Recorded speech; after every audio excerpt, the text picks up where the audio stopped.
जय हिंद दोस्तों आज के इस वीडियो में दोस्तों हम लोग अध्ययन करेंगे क्लास 10th में जो हम लोग सॉल्व कर रहे हैं, जिसमें 2022 का सेट 6 बीओ कर रहे हैं साइंस में। दोस्तों बीओ का सेट में हम लोगों ने फर्स्ट पार्ट में फिजिक्स को खत्म किया। अब इस पार्ट में सेकंड पार्ट में हम लोग केमिस्ट्री को कंप्लीटली खत्म करेंगे। केमिस्ट्री में दोस्तों आपको पता है कि ऑप्शन टाइप का क्वेश्चन इस बार जो है आपको नहीं करना है, आपको तो OMR सीट दिए जाएंगे, फिर भी ऑप्शन टाइप का क्वेश्चन करा रहे हैं जिससे आप लोगों को हेल्प मिले। इसके बाद हम लोग OMR सीट के बारे में भी अध्ययन करेंगे। इसके लिए आपको अधिक से अधिक कमेंट करना है कि आपको OMR सीट के क्वेश्चन चाहिए कि नहीं चाहिए, या कहीं से प्रोवाइड हो गया हो, कहीं से प्रोवाइड हो गया हो तो अच्छी बात है, नहीं हुआ तो हम आपको प्रोवाइड कराने की पूरी कोशिश करेंगे। सबसे पहले देखो आपके पास लिखा है निम्नलिखित में अम्लीय लवण कौन सा है। तो अम्लीय लवण कौन सा है, सबसे पहले आपको लिखना है उत्तर, यानी 5 का का। तो 5 के का में अम्लीय लवण KCN potassium cyanide, NaHSO4 sodium bisulphate, NaCl साधारण नमक और Na2SO4 सोडियम सल्फेट।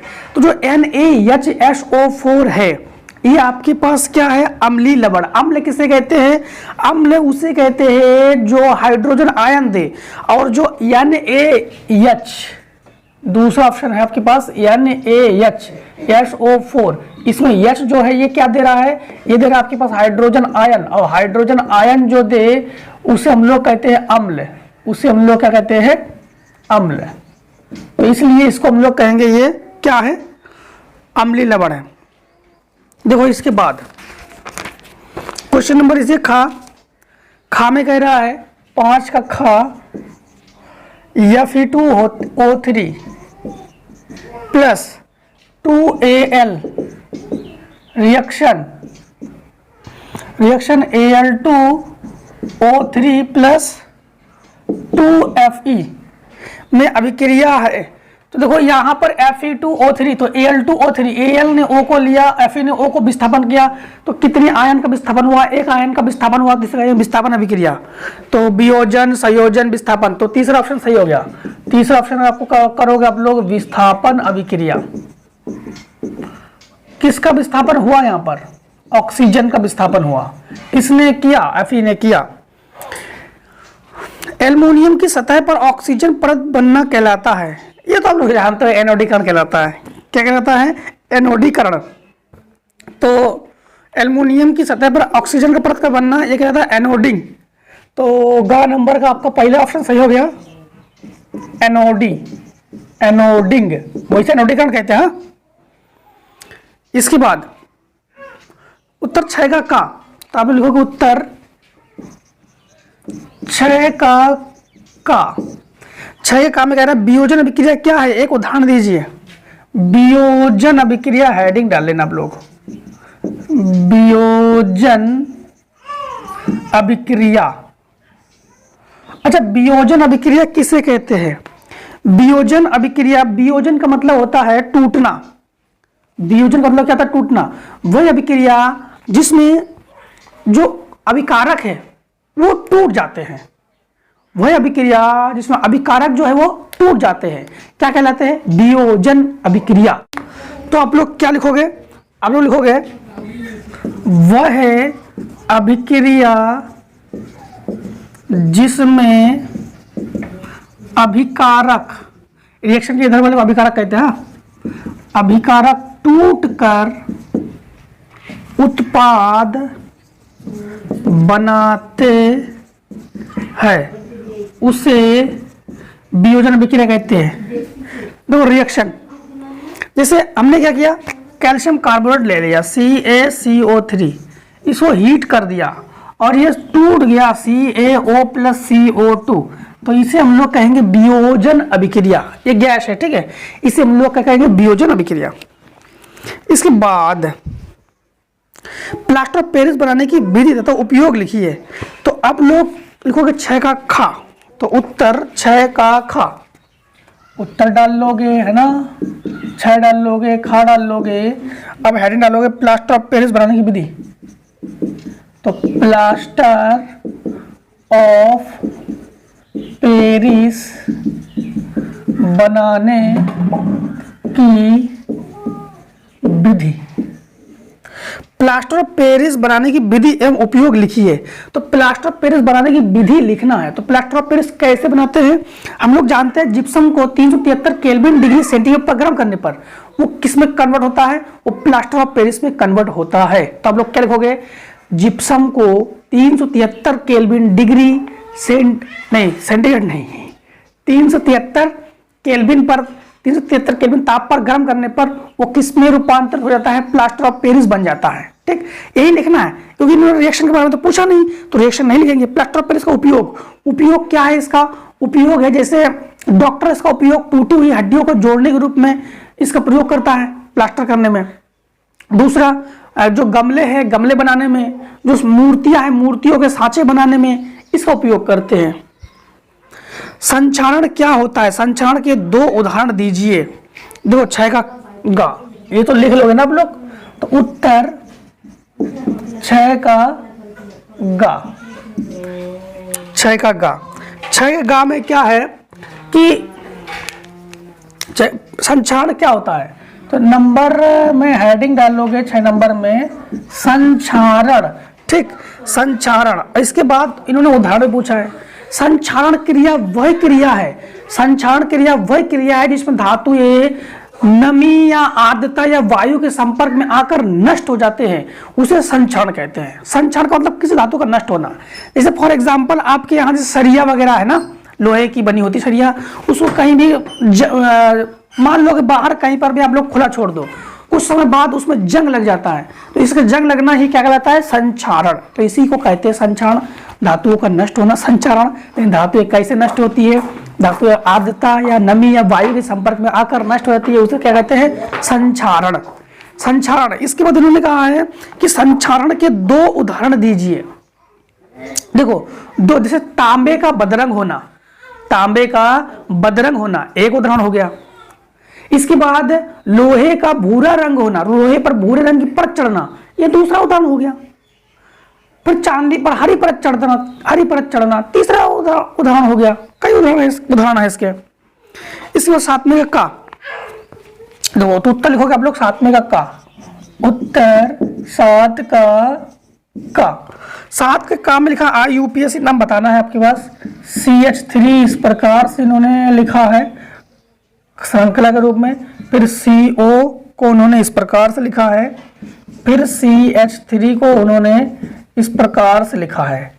एक चीज का ध्यान रखना कि हमेशा बॉन्डिंग का विशेष ध्यान रखना। C के पास कितने बंद होते? 4 बंद। 1 2 3 4 बंद। C के पास कितने बंद होते? 1 2 3 बंद। ये गलत है। C के पास कितने होते हैं? 1 2 3 4। तो आपके आंसर में ऐसा हो जाता है, कभी कभी बोर्ड एग्जाम में भी ऐसी गलती आ जाती है, तो आप लोग सुधार लिया करो उसको। ठीक है, तो यहाँ पर या तो फिर हम लोग यहाँ पर एक H देंगे तो इसके 4 बंद हो जाएंगे। लेकिन हम लोग जानते हैं O के पास कितने बंद होते हैं? 2 बंद होते हैं हमेशा, ये याद रख लेना। तो O को डबल बॉन्ड दे देंगे, C के 4 बंद, C संतुष्ट। O को दे देंगे डबल बॉन्ड, C के हो गए 4 बंद, C संतुष्ट। ठीक, C जो है वो संतुष्ट। अब CO को हम लोग कहते हैं नॉन समूह, ऑन समूह। क्या कहते हैं? ऑन समूह। तो इसको हम लोग, इसमें कार्बनों की गिनती गिनो जरा, कितने कार्बन है? मेथ, एथ, प्रोप। तो प्रोप, तो ये हो गया प्रोप। CO होने पर ऑन, तो प्रोपेनॉन। क्या नाम हो जाएगा? प्रोपेनॉन। गिनती इधर से भी ये प्रोपेनॉन 2 कार्बन पे है, इधर से भी 1 कार्बन पे है, तो लिखने की जरूरत नहीं है, एक कार्बन पर है प्रोपेनॉन जो है, वैसे कार्बन 2 पर है, तो गिनती गिनने की कोई जरूरत नहीं है। दूसरा देखो, दूसरा ये तो पहला हो गया। दूसरा हो गया CH3 इस प्रकार से है, CH3 CH2 Br। तो हमेशा हाइड्रोजन परिवार के तत्वों का नाम पहले लिखते हैं IUPAC में। तो ये हो गया ब्रोमो, Br से हम लोग कहते हैं इसको ब्रोमो, कहते हैं ब्रोमो। तो ये हो गया ब्रोमो। मेथ एथ ब्यूट, अरे क्या के नाम, मेथ एथ, हाँ सही है, मेथ एथ प्रोप। तो मेथ एथ प्रोप, तो ये हो गया ब्रोमो प्रोपेन। थोड़ा सा मिस्टेक हो गया था, ब्यूट नहीं, मेथ एथ प्रोप ब्यूट। ठीक, तो क्या हो गया? Bromo propane. अब इसमें इसके बाद इसका खा, साथ में खा में क्या कह रहा है? देखो, तो लिखोगे हम लोग उत्तर 7 का खा। इन्होंने कहा मेंडेलीव की आवर्त सारणी क्या है, इसके 2 लाभ लिखिए। तो देखो मेंडेलीव के आवर्त सारणी, तो हम लोग हेडिंग डालोगे मेंडेलीव की आवर्त सारणी।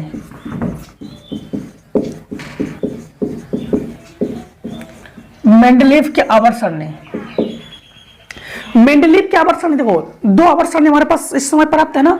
एक मेंडेलीव की आवर्त सारणी हम लोग पढ़ते हैं और एक आधुनिक आवर्त सारणी। आधुनिक में क्या हुआ कि तत्वों के जो परमाणु भार यानी तत्वों के जो भौतिक और रासायनिक गुण है, तत्वों के जो भौतिक और रासायनिक गुण है उनकी परमाणु क्रमांकों के आवर्ती फलन होते हैं, तो वो आपके पास हो गया आधुनिक आवर्त सारणी।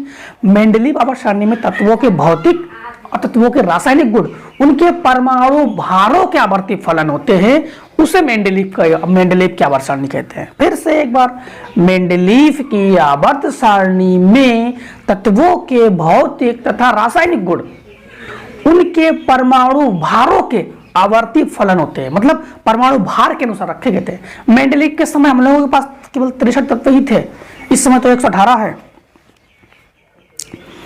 इसके बाद इसके 2 लाभ लिखिए। तो आप लोग इसके क्या लिखोगे, इसके 2 लाभ।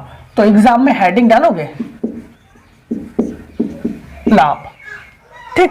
अब लाभ नंबर 1 क्या है इसका, तो देखो नंबर 1 लाभ आपका ये है कि इसमें हम लोग तत्वों के गुणों का क्रमबद्ध अध्ययन करते हैं। नंबर 1 तत्वों के गुणों का क्रमबद्ध अध्ययन करते हैं, और नंबर 2 नए तत्वों की खोज में इनसे लाभ प्राप्त करते हैं। नए तत्वों की खोज में इनसे लाभ प्राप्त करते हैं। तो इसके बाद इसके देखो क्वेश्चन नंबर 8, निम्नलिखित पर संक्षिप्त टिप्पणी लिखिए। नंबर 1 8 का का, तो देखो उत्तर 8 का का। इन्होंने कहा नंबर का में कह रहा है, का में इन्होंने ये कहा कि संतृप्त एवं असंतृप्त हाइड्रोकार्बन, तो संतृप्त एवं असंतृप्त हाइड्रोकार्बन, ठीक लिख देना। दूसरा दहन एवं संकलन, दहन एवं संकलन। और इसके बाद इन्होंने पूछा मिसेल की घटना, तो कई बार बता चुके हैं दोस्तों, बहुत इंपॉर्टेंट है। फिर मिसेल बार बार पूछा जा रहा है, मतलब मिसेल इंपॉर्टेंट। संतृप्त, ध्यान देना, जो एकल बंध द्वारा संतुष्ट हो उसे संतृप्त, और जो एकल बंध द्वारा संतुष्ट ना हो, जो द्विबंध त्रिबंध द्वारा संतुष्ट हो उसे असंतृप्त हाइड्रोकार्बन कहते हैं। सिंपल।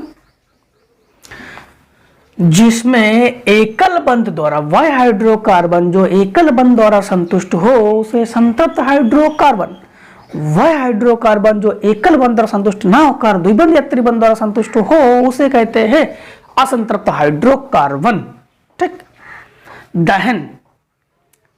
दहन, कार्बन में हाइड्रोकार्बन के साथ अगर किसी भी धातु को ऑक्सीजन की उपस्थिति में जलाते हैं, हाइड्रोकार्बन को किसी भी धातु के साथ या किसी धातु को हाइड्रोकार्बन के साथ ऑक्सीजन के साथ उपस्थिति में, ऑक्सीजन की उपस्थिति में जलाना दहन कहलाता है।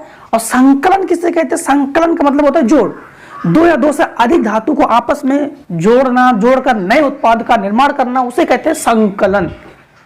मिसेल की घटना तो आप लोग जान चुके हो। तो दहन किसे कहते हैं, ऑक्सीजन की उपस्थिति में धातुओं को जलाना। संकलन किसे कहते हैं, 2 या 2 से अधिक अभिकारक को जोड़कर एक उत्पाद बनाना। अब मिसेल की घटना आप लोग कई बार पढ़ चुके हो। अच्छा, इसको इसीलिए हमने स्क्रीन पर सभी कुछ दिखा दे रहे हैं कि आप लोग अपने कापी में नोट भी बना सको। इसके बाद निम्नलिखित का रासायनिक समीकरण लिखिए। तो का नंबर देखो 8, इसका नहीं करना है तो अथवा करना है, अथवा के का नंबर में कह रहा है एथेनॉल सोडियम के साथ अभिक्रिया करता है। वैसे इसका रिएक्शन हो गया है। एथेनॉल का formula C2H5OH plus sodium Na reaction, Na किसको हटाता है, केवल H को हटाता है।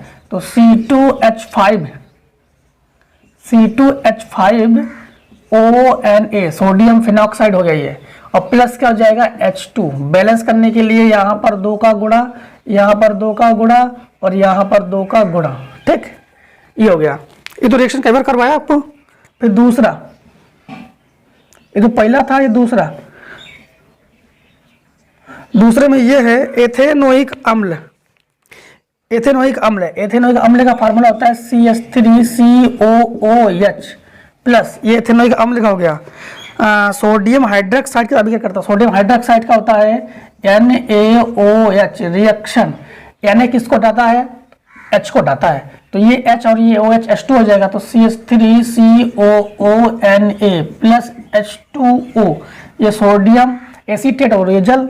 तीसरा नंबर एथेनोइक अम्ल, एथेनोइक अम्ल का फार्मूला होता है CH3COOH plus sodium carbonate, sodium carbonate Na2CO3 reaction, Na हटाता है H को, तो Na हटाएगा H को, तो ये हो जाएगा CH3COONA प्लस CO3 और H। तो आपको पता है कि यहाँ पर जो CO3 है ये तो टूटेगा CO2 में और प्लस H बन जाएगा H2O। H क्या बन जाएगा?